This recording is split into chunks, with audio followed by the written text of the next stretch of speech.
Hey, good evening, y'all. I'm Donnie, inviting you to join me for a pipe and a pour. It is good to see you fine folks at the YTPC again this evening. Sitting out back, enjoying the evening after a momentous day. Quick check-in on a few things. Daughter finished up 4th grade today. It's a big deal. So had to take her to the pool and do all that stuff this afternoon. It was fantastic. But yeah, it's crazy. Summer's here. So if you're still a parent, kids at home, sorry, you may need more pipes and pours. Like I said, quick check-in tonight. I am breaking in, giving a first run to one of my birthday presents. This was a very generous gift from my father-in-law, who picked it out all by himself. This is the Savinelli Fiammata. Maybe, I don't know. Luisa Fiammata, the new release they had here just a couple of months ago. And he went and picked this out by himself, which is amazing. Because this is the shape that I kept seeing. I was like, oh, that's so sweet. It's the 904KS. And it's sort of this slightly bent Dublin-ish. I love the shape of the bowl here. It's got this little, whatever that is. It just feels good in the hand. And smokes pretty good. Looks even better. Am I right? I don't know.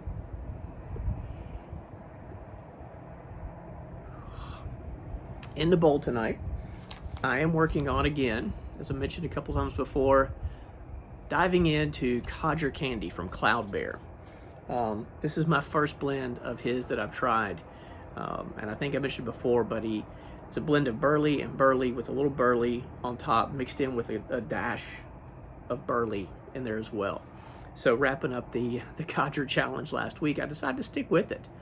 And I was really, after talking with him about this particular blend, it was steamed and stoved and toasted, and I wanted to dig into it and spend some time with it. So that's what I'm going to do.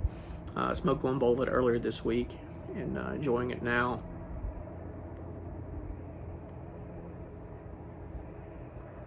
Smokes really well. Still sorting out some of the flavors and all. I will tell you straight away, the tin note or the bag note, it's like straight Hershey's cocoa powder. It's phenomenal. I mean, I opened up, I was like, oh, okay, there's some of that fermentation, the raisin-y kind of thing. And then I was like, I know that smell. That's cocoa powder. And when I poured some out on the tray earlier tonight, let it dry for a few minutes, and the breeze out here is blowing pretty good. And I just kept getting that creamy chocolate cocoa smell over and over. It was just sitting right over here, and I was like, oh, that smells so good.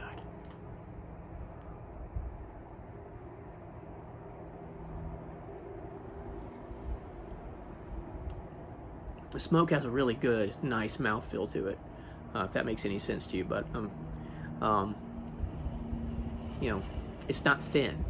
It's got some body to it. So I'm enjoying it so far. More to come on that. I'll do it more in depth, I think, later on. Once I continue to spend some time, I'm learning that I need to spend some time with blends before I can really judge them.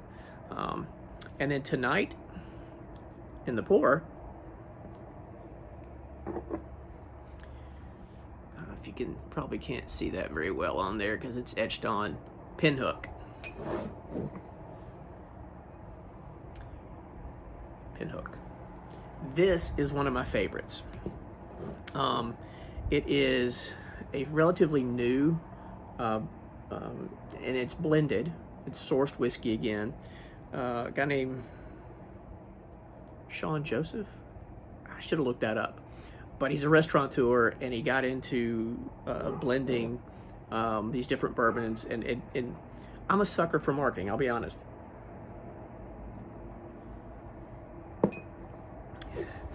this sticks out on the shelf when you walk by. Not only do I enjoy the color, go big orange, but they have 8 different variations that they are blending and creating. 4 bourbons, 4 ryes. Each one has its own distinctive color, so you'll see them on the shelf and they stand out like a rainbow. Yellow and blue, gold and silver, like magenta, burgundy, and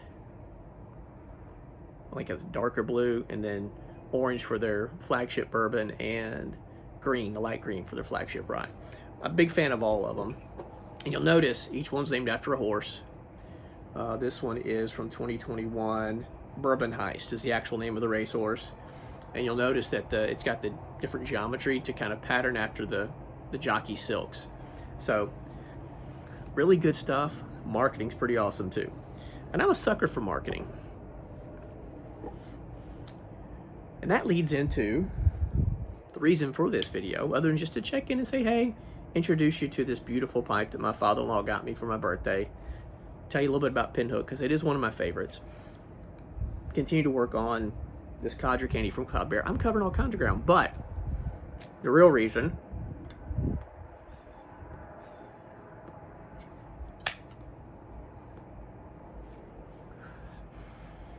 is to say congratulations to Redcoat's return. If you're part of this community, then you have seen and heard about Redcoat's return in Leicester and the great work he's done. Gosh, I don't even know how many subs he's up to now, but just a fantastic guy, a joy to watch, fantastic stories, great storyteller. And I'm just, he was one of the first people to comment on one of my videos, and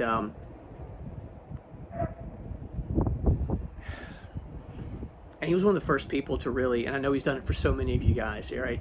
But he was one of the first people to, and he commented, he's like, hey, great job, mate. Good to see you. Keep up, very encouraging. And, but immediately there was a kinship and a bond, mate. And I know that that's a figure of speech for some folks and some people, but I truly believe that he means it. So, congratulations to you, Lester. Keep up the great work. We all do enjoy and appreciate it. And I loved the prompt that you had to talk about favorite tin art. Now again, I don't claim to have been a pipe smoker or a collector for very long. I'm still very much a newbie, but I've always appreciated the vintage look of things. So as I started thinking about my favorite tin art, good evening, Levi. How are you, buddy? So as I was saying, I started thinking about my favorite tin art, and because I haven't been in the pipe smoking world for very long, obviously most of the things that I appreciate and enjoy are more recent. But one that I had seen a long time ago, and really always thought was awesome, and I'd love to be able to find, I don't know, the tins or something, and I'm sure they're out there, is the holiday pipe mixture. The old tin with the palm tree and the ship on the background. I just think that's fantastic.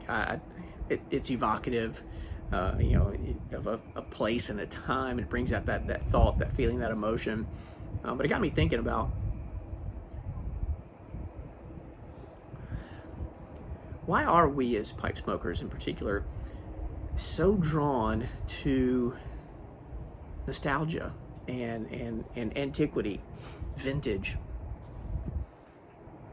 I wish I could figure that out. I'd love to bottle it, because make a killing if you could bottle that nostalgia.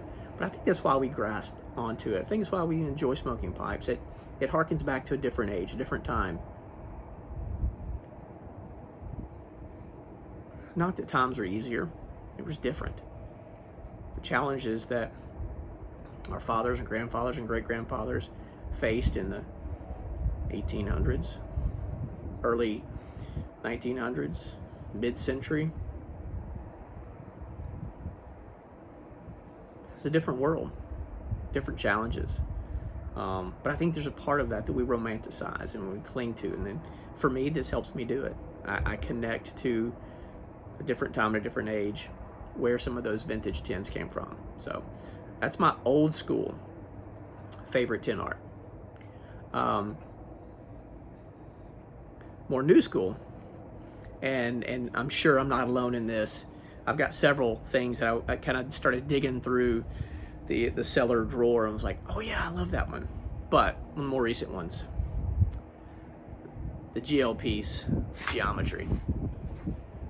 That is such cool art on there. I absolutely love it. I think it's fantastic. Oh, yeah, see, there goes that breeze again. Told you. In addition to that, well, I think that's very cool. The birds of a feather. And again, I know I'm not alone in this. Now, I was only lucky enough to get eccentric, anomalous, and just recently got paradoxical. I just think the art on these is fantastic. Now, I mean, so I've told some stories previously about, spending a lot of time with my grandfather in West Tennessee, and he would sit out every morning. Again, not a pipe smoker that I was ever aware of, but he would sit out in the morning on the back deck. They had about 6-8 acres, most of it wooded behind them, over in Memphis. And he and my grandmother would sit out there, and me and my cousins, when we roll out of the pallet on the floor upstairs, would go down and join them on the deck out back. And they'd been out there sipping coffee for who knows how long, talking to the birds.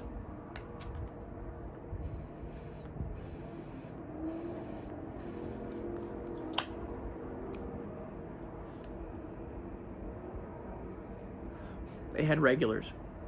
I swear they had regular birds that stopped in every day. They always put new feed out. They had named some of them. My grandfather could whistle and call a bunch of them, and they'd respond from the woods back there. So much so that he gave each of us kids bird identification books.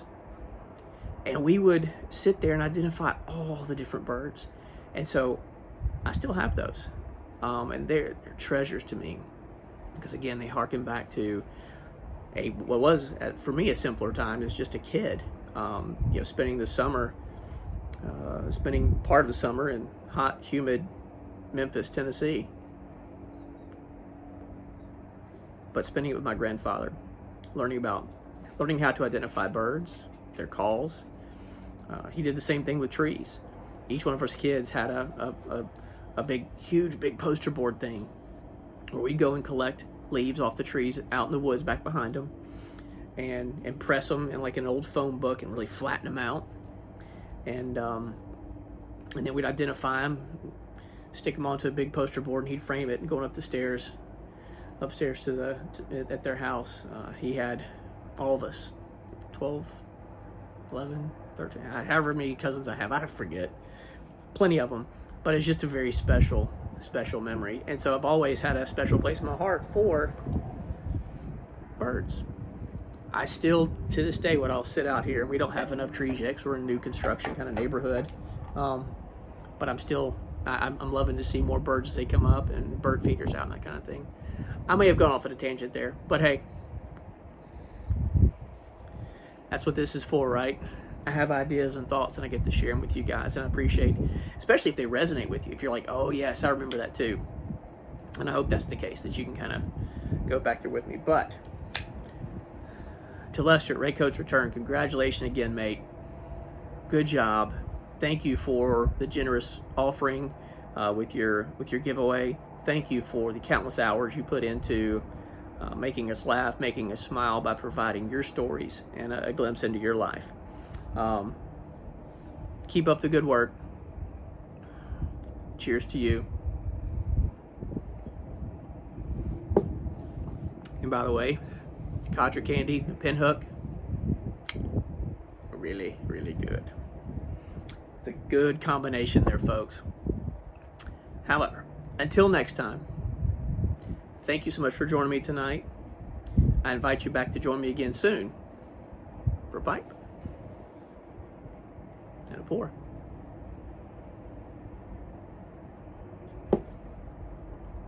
Cheers, y'all.